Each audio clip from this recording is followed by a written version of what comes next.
Sri Lankan food down under. Let's go behind the scenes with a global restaurateur. Hi, guys, welcome to the Passionate Palate, a podcast for food lovers and culinary explorers where we talk about various foods, flavors, and ingredients from around the world. I'm your host, Zay. Today, I'm super excited because joining me all the way from Melbourne, Australia is a proud Sri Lankan who wears many hats. He's a restaurateur, entrepreneur, and a die-hard cricket fan. Please welcome David Cruz. Hi, David. Hi, Zhang. Glad Well, to finally catch up with you. I know. I'm so excited. Thank you for being here. Thank you for having me. It's a pleasure and an honor. So let's start off. Just tell our listeners a little about yourself and your restaurants. Goes back a long way. I was a graduate of the Ceylon Hotel School in the 70s. Migrated to Australia, worked in hotels, owned a local hotel for about 30 years. Wow. Went back to semi-retire with my wife to Sri Lanka. Opened a restaurant there that just took off, which I think you've been there. And then we reopened a branch in Melbourne as well, and it went very well. And yeah, so that's my story. Awesome. All right. What was food like growing up in Colombo? Sri Lankan food.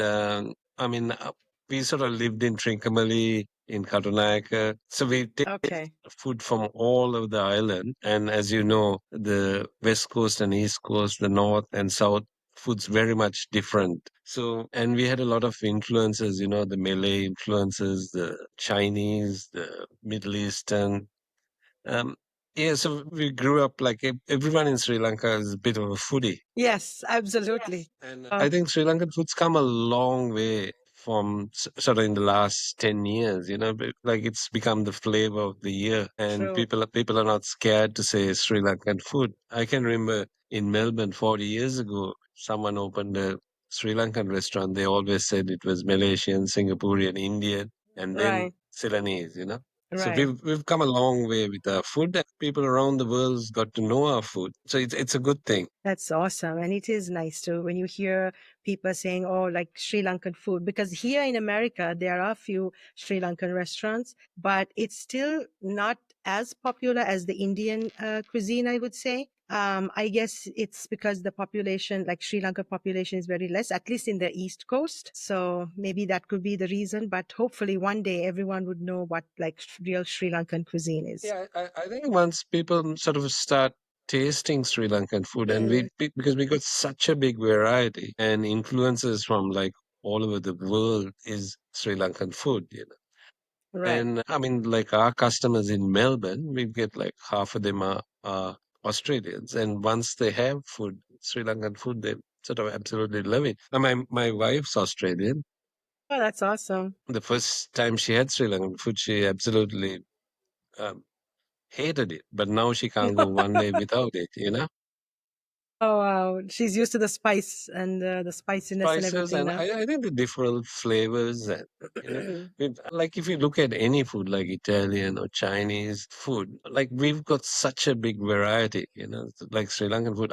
Our menu here is people are mind boggled how many dishes there are, and they're so different. I know it's so the restaurant in Melbourne is called the Spicy Wicket, right? Yeah, so we rebranded it sort of with a more cricket theme. Okay, Yeah, so it's spicy wicket, and our logo is three wickets. that's so cool. So because we relate very well, even Upalis relates very well to cricket. Okay, So yeah, and I've got such a big collection of cricket items. Half of the restaurant is the one side of it's all dedicated to cricket jumpers and wow. pictures. That's so wonderful. So, David, let's go right to the beginning, right? When was the moment you realized that food was more than just your passion, that it was something that would be your career? I think when I first migrated to Australia with my parents, after about 1 week, we were missing our food, Sri Lankan food, Okay. and you could never get anything because there was Sri Lankan shops, but they sold all, I think, very westernized curry mixers and all, and we had to get Oh, everything up from curry leaves to wow. pandang leaves from Sri Lanka, and every time somebody came what they used to bring was spices. So yeah, so that's bit of a start of it, yeah. And it was a perfect opportunity when we went to semi-retire in Sri Lanka, that Upali, who was a bit of a foodie. I mean, he is not a qualified chef, but he loves cooking and entertaining people. And Okay. he saw the perfect opportunity to open a Sri Lankan restaurant in Colombo, because Right. the only ones they had there were sort of the little markets by the road or in a five-star hotel. Okay. Luckily, because we did so much research with the food, with different areas of the country, and it just people loved it, from the locals to the tourists. So yeah, but as I said, Sri Lankan foods come a long way. In Melbourne, we've got Sri Lankan chef who fortunately did his apprenticeship with me. He's Wow. uh, one of the famous chefs here called Gayan. Is They don't have the Michelin star here. They have something similar called chef's hat. So he's the only Chef's Sri hat. Lankan boy chef's hat. So Okay. he's the only Sri Lankan chef here who's got a chef's hat. Wow, Um, that's yeah, so it's incredible. like similar, very similar to a Michelin star. And then I Okay. was fortunate enough to have another young boy who worked did about 1 year with me and or with our team, and he's got a Michelin star chef in Singapore called Kotua. Wow. Oh, wow. Okay. That's so And interesting. this is how far or how good Sri Lankan foods come in the last, say, 3 or 4 years. They opened a place in the city called Hoppers, and it's Oh, nice. amazingly done. Yeah, very well done. A Sri Lankan boy, and he sort of decorated the place like one of Jeffrey Barber's bungalows in Sri Lanka, and they do. It's called Hoppers. So And this is then in last Melbourne. week in Melbourne, and then In 2 weeks Melbourne. ago they opened a branch of the Ministry of Crab Oh, wow. in Melbourne. In Melbourne? In Melbourne, yeah. Oh, that's amazing. It's beautifully done. So it's very good for Sri Lanka. Nice. I'm so excited to know that, it's doing so well in Melbourne. You grew up in Australia, is it, when you migrated there? I migrated here when I was quite young. Okay.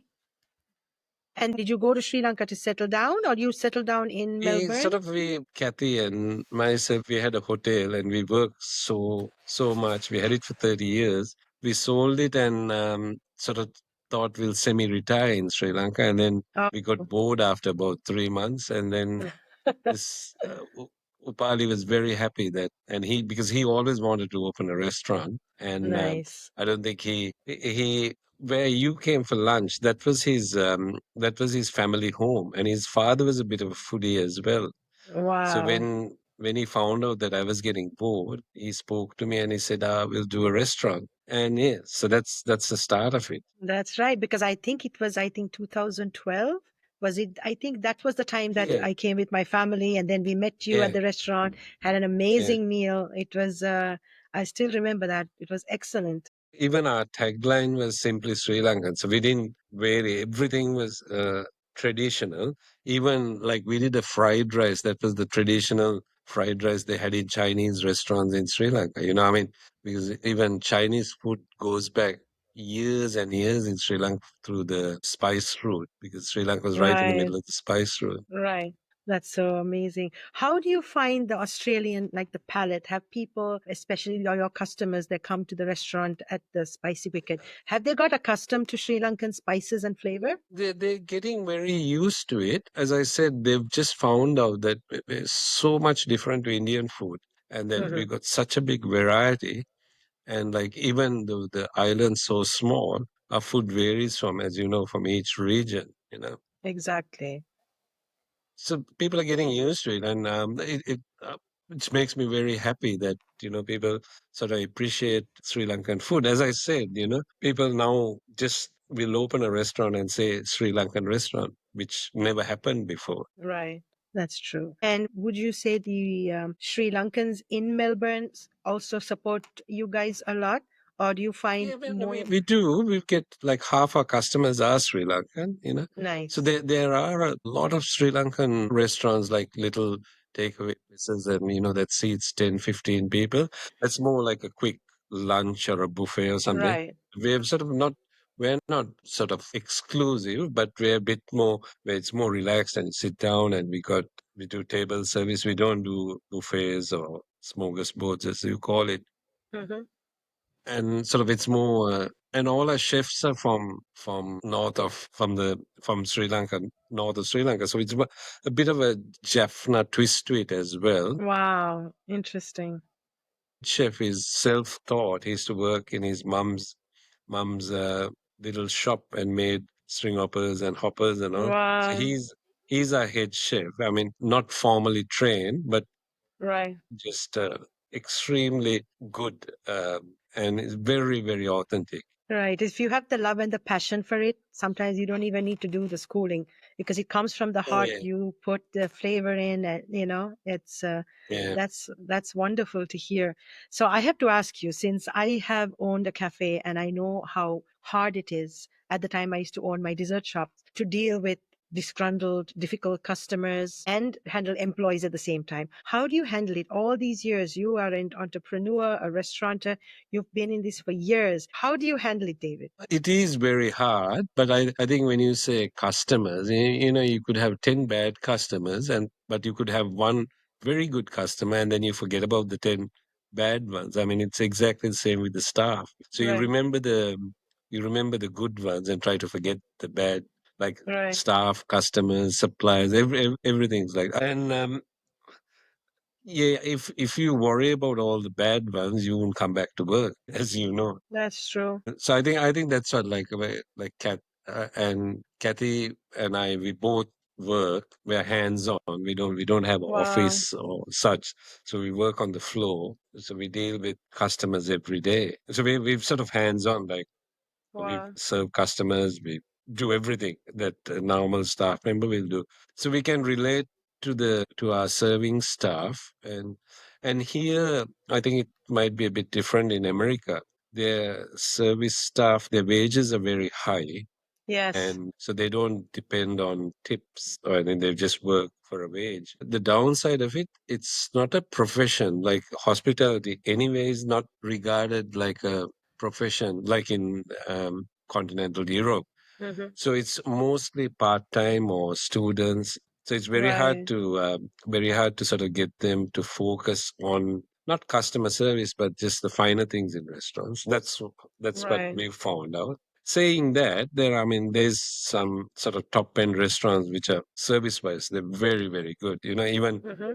I was reading some reviews of the Ministry of Crab, and the number one thing was the experience of the staff. You know, Right. so yeah. You know what was really amazing to hear is the fact that you and your wife are hands on and working, because that I think is what makes a restaurant extremely and super successful, because no one's going to love your business like you do, right? Yeah. When you're there, you're hands on, you like, I'm sure you know customers by name and know their families Yeah, because you're we so we do close. we do, and we get a lot of return customers. We cater to a lot of um s- s- um the old burgers who had been here like 55, 60 years. It just amazes me that they've not forgotten about Sri Lanka. They're the most patriotic Sri Lankans, but they moved here like in the 50s, and they still eat their 3 meals of Sri Lankan food. And Wa- I love having a chat to them, you know, talking about old Sri Lanka there before my time, you know, and they Right. still got the Sri Lankan accents, still speak Sinhalese, you know. Wow. So the burgers and the like, they are the and the Dutch, they are the ones that introduced my one of my favorite dishes, the lump rice, right? Yeah. So we do a lamprey here. You have to do it very well, otherwise you get people slam you if you don't do it well. On our menu, we had specified it's our style of lamprey Right. because the authentic small lamprey wouldn't, you know, in Sri Lanka how small it is and it's mixed Yes. meat, and you can't Right. do mixed meat here because of, you know, people's not pellets, like some people don't eat beef, some people don't eat pork. So we don't Right. do the mixed meat. We do our own style of lamprey. And Right. actually, it's one of our most popular dishes, with the Sri Lankans and the All right. So if you like, I know some of our listeners won't know what lamprey is. So can you explain to us what goes into a traditional lamprey? it's a rice cooked in stock, and Mm. then you got your ash plantains, which is I think raw bananas. I don't know how. They call it plantains here. Yes. The chili paste with that's got a different name that you when it goes into lamprey. So it's made with shrimps and chili and sugar, and then the aubergine, Right. which is moju. And Yes. as I said, we do the meat separately. Right. And apparently, the original lamprey doesn't have egg, but we put egg in it. So, as I Right. said, it's our style, and Right. um, Do you have the it's caju curry in supposed to there? be.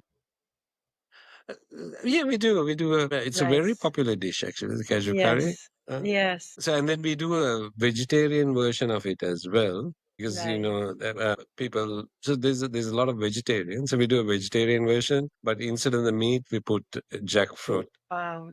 And Nice. yeah, it's with no egg, and you know how you do a fricadelle with the lamprey. So we do Right. a fish one in the Mm. meat lamprey, and then we do a jackfruit cutlet in the vegetarian one. That's all. That That's must really another taste very good. popular dish is the jackfruit. Right. It's becoming very famous even here because they're using that as a substitute for meats. Yeah, So, yeah. So let's talk about like, I was looking at your menu, the Spicy Wicked, and I yeah. was literally drooling because what's amazing is that you have, with every name of the dish, you have a picture right next to it. So you're almost tempted. It's just, like you look at that, you're like, I want this. But I was just looking at everything. I was like, oh my goodness, so many dishes and a variety of authentic Sri Lankan dishes. Every one of them have a picture, and that's very like enticing. It's amazing. So, what is your favorite thing on the menu? I'm sort of I'm like a lot of people drool about hoppers. I'm not a big Okay, hopper fan, and I'll have a hopper, but right. mine is I love string hoppers. String Mm, hoppers, chicken curry, dal, and coconut sambal. You can't beat that. So true. that's my favorite. Simple but delicious. Yeah. It's like a. So, so if I asked you, what's your comfort food? Would that be a comfort food, or do you have something else? Yeah, that would be, yeah, if we sort of tend not to eat a lot of rice. We eat the meat, but as you know, but that would be my, if I think, no, this is what I want to have, I would have string. But Right. then the other one is pol roti, the Oh coconut roti, yeah. Yes, coconut that's a roti, butter, classic. and katta sambal. Oh, you have to have that butter. I remember growing up, we used to have it with the anchor butter back in the day. Yeah, and butter. And Yeah, yeah, that was amazing. That combination is uh, it's like childhood memories for me too. That's yeah, and amazing. even like the hoppers. I remember as a kid we used to have hoppers for breakfast or dinner. So dinner you had it Right. with curry, and for breakfast you Right. had it with butter and sugar or butter and jam. Wow. But here everyone likes to have hoppers for lunch. In Sri Lanka you can't get hoppers for lunch. No one makes hoppers Right. for lunch. So in Melbourne, they like it for lunch? Yeah, a lot of people, even Sri Lankans, and I tell them, I said, "Did you eat hoppers for lunch in Sri Lanka?" And they go, "No." No, yeah. Like even at Upali's, we never did hoppers for lunch. We did for breakfast and then for dinner. But especially the Australians, they love hoppers. Absolutely love hoppers. Really. And you do the egg hoppers too, with like it's sunny Yeah, side in the mid. Nice. yeah, that's right. That's awesome. So are there any Australian ingredients that you really like and you have incorporated into your See, menu? most of our spices are all from Sri Lanka, Okay, nice. but all the vegetables are local. Especially, I don't know if you remember the the mandelungs we used to do in Sri Lanka with, um, Yes. uh, gotu kola and all. So we Yeah. substitute. We do gotu kola here. You could get gotu kola. Really, that's When awesome. it's available, we serve it, and it's very popular. But we substitute it with kale, and the kale Uh, malung. which I think the kale was originally was done in Australia. So we do a kale madung, and it's actually very very nice. And as you know, the meat here is very good. Even in Colombo, our goat and our lamb was imported from Australia. Awesome. Really. Wow. I love the kale malung too. And in fact, I made a video about how I made it because a cousin of mine saw some of the videos that I post on my All right. Instagram and TikTok. She's like, and I said, I do a kale malung. She's like, oh, how do you make that? He said, you got to post it. So I made a video and I'm going to post that on one of these days. And another thing that I found was really good is you could use the flat leaf parsley and make the malung with that, just the same. That Yeah, my tastes mom like a actually, gotu. yeah, my mom does that actually. And Nice. yeah, the vegetables here are very good. I mean, they all everything's double the size than in Sri Lanka because Right. carrots and tomatoes and all that so small in Sri Lanka and taste a bit tasty. Here, everything is huge. Like Right. that's the difference because here I remember. When we first migrated here to try to go to the butcher and ask for oxtail, mom used to Hmm. have to say it was for the dog because they never sold it. They just, Wow. and mom used to try to pay for it, and they say, no, no, you just have it. And now that's a delicacy here. Right. Restaurants charge anything up to $50, $60 uh, Wow. for a dish of oxtail. Right. It's so interesting. You would have seen so much of evolution of foods, just the Oh, basic stuff. without a doubt, yeah. That's So I'm sort of Sri Lanka is the flavor of the month, like for tourists to visit and all. I can remember even during the war, I used to do a lot of cricket tours from Australia to Sri Lanka. It's like early 2008, 90s. And we used to check into a hotel and we would be the only people in the whole hotel. And now to see it just taking off, I was there in right. January and I was amazed with the restaurants like down south. And, Yeah, it's, um, I'm so happy for them, because they struggled for so long with I tourism. know. Yeah, Um, because and I and I have. the rest, sorry. Sorry, go ahead, David. And I think just to see the amount of tourists and enjoying Sri Lankan food and all like the restaurants, I just could not believe it how good they are. They've come a long way in the last like 10 years. It is wonderful. Like I haven't been in 10 years and it's sad, but because since my grandfather passed away, I haven't been there. Then I had my business I was running for 6 years, so I couldn't leave. So it's been a while, but I see on TikTok and Instagram all the time the amazing restaurants, the food, the way different styles of presenting the food and serving it to people. And down south, the cafes. Now, cafes are a huge Is thing, that even here in America. Coffee shops, cafes, it's huge now. And it's nice to see that Sri Lanka, when it comes to, it's a food island. I yeah. wish lots of people, especially here in America, because I know a lot of Europeans visit Sri Lanka, but I think more Americans also need to get down there and just see how amazing our little island is, and the food, and the beaches, and the hill country. Yeah, I think yeah, that's right. Like I've done about 10 or 15 cricket tours and other hotelier tours and all. And I don't think I met anyone who went there who didn't like it, from not Right. only the food, the friendliness of the people and the scenery, the history. And sort of I think it took so long for us to sell the country. And, every time something happened, every time we went forward, something happened and it went back again, and Okay. hopefully this would be or that would have been the end of it and now we're on the right track. So, So yeah, like even just talking to Australians, everyone who's been there absolutely loves it. And we're lucky from Melbourne, we got a direct flight every day to Colombo, which takes about 9 to 10 hours. I know it's going to be wow, very long for you guys. So it's I mean, you get on the plane here at 4 and you're in Sri Lanka at 10 o'clock in the night that's awesome. with the time difference. Yeah. Right. That's nice. You know what? I want to shift gears. You seem like you're very passionate about cricket. So where did your love for cricket start? When? Like when you were a teenager? Or? I think through my dad managed a first class team called the Okay. Edestians. So I used to go with him to all these matches and all. And then I started playing cricket in school, but I was not very good. And then, I was like, when we had the hotel, we used to sponsor all the local cricket clubs here. And Mhm. then I met Aravind De Silva when he was a young boy. He came and played for a club I sponsored here through Wow. him and Okay. then Roshan Mahanam and all. And I kept Hmm. meeting all of not only Sri Lankans, but like Indians, West Indies, and. Nice.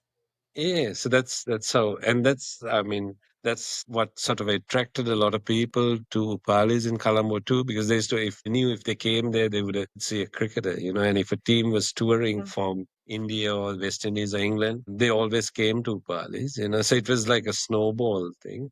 Right. And even here, every time the cricketers are here, they all visit here or the ex-cricketers. So I got That's to know a lot wonderful. of the older cricketers. Now, I mean, the young ones, I know them, but we're not friends because they're so much younger. Right. And yeah, so Roshan gave me a shirt, one of his shirts. That was my first cricket shirt. And from that, now I got about 300 different shirts from different countries, different players. That's so amazing. It's like your collection. That's awesome. Yeah. So, do you host cricket watching parties or events at your restaurant? If there is, because the licensing laws here are very strict. Oh, Our okay. license goes only till 11 o'clock in the night. So during Mhm. the, like before, if the matches are on, then we show it. But Oh, with time differences, if it goes past that, we don't like we show it till then. Yeah. okay. Okay. So, so far out of all the famous cricketers, even in the past, who has visited you at the Spicy Wicket? I can't name because most of the Sri Lankans are coming. If I say who is the famous, if they hear this, You they will be in might get trouble. upset. You Yeah, might be in so I trouble. I better might be in better trouble. stay. So yeah, because everyone sort of like even I did an interview with one of the TV stations here. The host kept saying, tell me who is your favorite Sri Lankan cricketer, and I said, no, I can't Right. say that. So I got 4 or 5 very close friends, and then Mm. I can't name them because the others will get upset. Yeah, so True. True. I'll That's stay away that's from smart.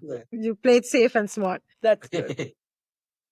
Have you ever thought of opening up a restaurant in America, in New York? We when I was in Colombo, a lot of people approached us. We did a lot of market research as well. We were going to first open our first overseas branch was Mumbai, so we've traveled there and we looked at Oh, everything, but you couldn't compete because there was so much duty on imported ingredients and all.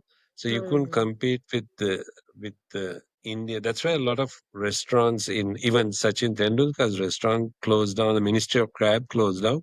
They couldn't compete with wow. the locals. And then we wanted to do one in London. We did a lot of research as well, and it didn't eventuate. And I think the problem is that you couldn't be in two places at the same time. And Hmm. for it to work, unless it's a franchise, you had Right. to be there. That's why it worked very well. I used to look after the one in Colombo, and Kathy used to look after the one here. So someone was Right. always there. And then even here, people like every month I'll have someone saying, do you want to open another one in Sydney? But we couldn't, unless, as I said, unless you franchise it. And then, Right. And so also because you're hands on, that's what yeah, makes it that's the thing. successful. Maybe if we had a different style of doing things, like the Ministry of Crab or something, they're very high end and they can afford to have people flying in and out. Right. That's so interesting. So, So that's the reason. I mean, I had someone even in LA was very, very interested, say, to okay. help them to set it up. Right. But I used to do a bit of consulting work for restaurants, not just Sri Lankan, but just doing their menus and costings and all. I've done Mhm. a lot now. It takes a lot of time, so I just do it as a favor for people who ask me, if you could help. I did one in Colombo about 3 years ago for a friend of mine. He had a Japanese restaurant and he wanted to, because it was 3 stories to do a Sri Lankan one, and it's called Rampe. Okay. like as in As pandan the leaves, rumpet. pandan leaves. So I helped him with some stuff and the menus and all that, and that's going very well too. So he still tells me, or he'll ring me or send me an email asking me what should I do here. So other That's than that, no, I think, and we've come to an age where we quite happy just doing what we're doing. That's good, as long as you're happy doing what you love and you've built a strong foundation and you put Sri Lanka on the map in Melbourne. So, what more can you ask for? Yeah, yeah. That's wonderful. So, I mean, as I said, once again, I keep saying it. I'm so happy that Sri Lanka's sort of food, the country, everything's taken off. Hopefully, it'll be much better in another few years' time. And Right. yeah, and I'm glad, that I was part of the start of, tourism there, even with our restaurant there, because we used to get That's wonderful. yeah, 30-40% of tourists who came there to have authentic meal. Right. That's wonderful, David. So I'm going to do a little game with you and just ask you some quick questions. You can Yeah, give yes, no, or you could give like 1 to 2 word answers. yeah. So what's one ingredient that you cannot live without when it comes to, like your restaurants and your passion and love for cooking and all that? For cooking, it is all the cardamoms, cloves, carapincha, which Right. is curry leaves, Right. pandan leaves, and yeah. So there's not one; it's few, It's a and few. curry Okay. powder. Right.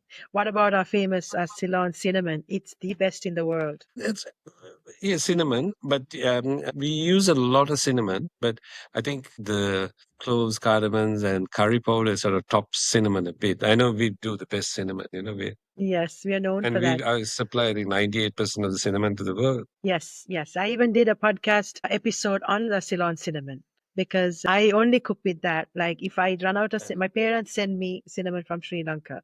And if I run out, I All right, go to Staten Island in New York where they have Sri Lankan grocery stores. all There's right, a lot yeah. of Sri Lankan restaurants in Staten Island and so many of them now. And they also have the grocery store. So I go there for my spices and I'll ask my mom to send. All right. The next question is what's your favorite Sri Lankan street food?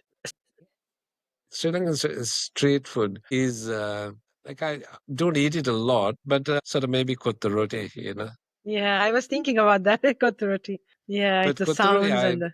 I did a lot of research when we opened Upalis about kotta roti and its origins. Okay. So I did it took us about 3 or 4 months, and there's two versions of it, how it started. But Okay. I, I, the one I know is I found out from a priest, Catholic priest. Actually, it started in Madhu Church from the East Coast hoteliers who used to come there for their feast for 4 or 5 days, in Okay. the 70s. And they Wow. used to say, so they used to have people from South, North, and the East Coast come to Madhu Church. I don't know if you've heard of Madhu Church. It's I this haven't. shrine in central Sri Lanka, north central Sri Lanka. And Okay. it's a Dutch or Portuguese church, which is about 400 or 500 years old. So they have a Wow. feast that every year, and they rent out all these houses around there, and then they have like little hotels where they serve food. So, and it's only for 4 days. So the not only the pilgrims, but even the shopkeepers come from, like I said, from all parts of the country. And Right. on the Sunday when the feast finished, so whatever food that was left, they put it together and chopped it up and Ah, served it inside because they couldn't keep it or take it back.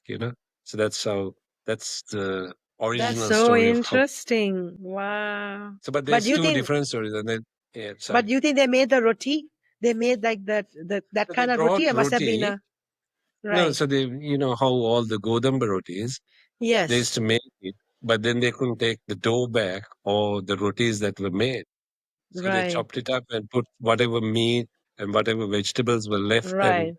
put it all together. And yeah, so I like to believe that story. And I think, the priest at the church sort of agreed with me, saying that's how he thinks it started as well. Because Okay. Kotarati was started only in the 70s, apparently in the 70s. Wow, goes back that far. I thought it was like a more modern, like maybe in the, I don't know, like growing up, maybe in like it was like late 80s or something like that, it started. That's really nice. What's the other story? I'd like to know what the other story is. No, the other story was also, it was from the East Coast that some tourist was walking along and they were selling Okay. roti.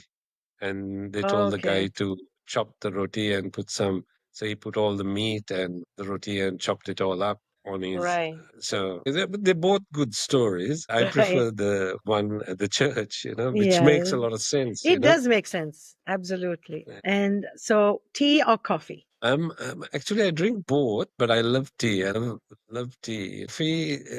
I get coffee here from only two different shops. My local bakery here, and there's a Okay. little cafe called.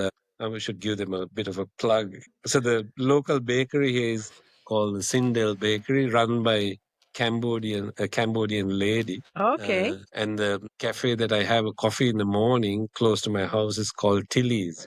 That's nice. But other than That's that, I nice. You have drink your tea. I drink go-tos tea. loose leaf tea. That's, yeah, you do the whole Sri Lankan style of Yeah, I boiling the make it. water I to used to tea drink leaves. tea bags, but now I've got Right. to a stage that um, I like to make a pot with loose leaf tea. It's the best, the flavors of Yeah. when it's made that way. All right. Do you like sweet chutney or like sambals with your rice and curry or no? I love chutneys. I love mango chutney or what a Mm. mixed chutney. Yeah. I like a bit of coconut sambal, but chutney. I love chutneys. Yeah. So if it's a late snack, when you're in the mood for like a late night snack, do you prefer savory or sweet? Savory. Okay. What's your spice level? Rate it from 1 to 10. What's your spice level? So one is the Least, like hottest, or mild, 10. bland. No, 10 is like the extreme. I'll go about 7. Okay. That's not bad. And would you say that at the restaurant, is there like different spice levels when people come? Do you all offer, do Do, you like it but spicy? yeah, there's a lot of sort of new Sri Lankans who want it like extra spicy, Wow. but most of the people have it medium. And if people want it mild, I sort of discourage it to have it mild because you lose all the flavors, and then Hmm. because it becomes like a white curry. But Right. we do have different levels, but mostly we sort of cook medium. That's nice. That's good. So, what's your favorite restaurant other than your restaurant, the Spicy Wicket? What's your favorite restaurant in Sri Lanka and what's your favorite restaurant In in Sri Melbourne? Lanka, my favorite restaurant is just close to Pali's. It's called Zen. It's a Japanese restaurant. Okay. It's just amazing. And any Italian restaurant in Sri Lanka, because the Italian food in Sri Lanka is amazing, like the Japanese food. You can't get it Wow. anywhere else. That's awesome. And what's in Melbourne? What's your favorite restaurant? I don't have a single favorite restaurant. We like sort of little, um, um, yeah, like we go, there's a very good Japanese restaurant called Yakimono but we like little places that serve mom and dad's food. So Hmm. not any elaborate ones. And we like if we go out, even last night we went out with some friends. We went to the local pub and have a pub meal So, what's because like a most pub of the meal? chefs, What would you have? it's like calamari, chicken or a steak. But but most of the pubs or hotels here, all the chefs are Sri Lankans, Nepalese, or Indians. Wow. It's every restaurant. Every restaurant you go, the chef is Sri Lankan. Even all the five-star hotels, most of the executive chefs are all Sri Lankan, Indian, or Nepalese, which is good. Right. That's cool. That's nice to know. So, yeah, David, it was so interesting talking to you and listening to your stories about, your experiences as a restaurateur from Sri Lanka and in Melbourne now. And thank you so much for being on this show. It's such an Thank you honor to very have much. you. Thank you so much. Thanks for having me. As I said, I'll sort of say it again. I'm proud where Sri Lanka's come with food then. Yeah. Absolutely. So, thank you guys for watching. If you have, I hope you enjoyed listening to a fun and flavorful conversation. If you have any questions for David or me, please drop them in the comments. And you could check out the Spicy Wicket on Instagram. I don't know if I lost David. Are you still there? I want to thank you so much for you guys for being here. I hope you enjoyed this interesting and knowledgeable conversation that we had. If you have any questions for David or me, please drop them in the comments, and you could follow Spicy Wicked on Instagram or Facebook. And if you haven't already, please subscribe to my channel at The Passionate Palate. I'm also on Instagram and TikTok, and please leave a comment there if you'd like to. David, are you there? Yeah, I just lost you for a minute. Yeah, I'm fine. Okay. So, yeah. Sorry. Thank you again for watching, and always remember, don't count the calories, count the delicious memories.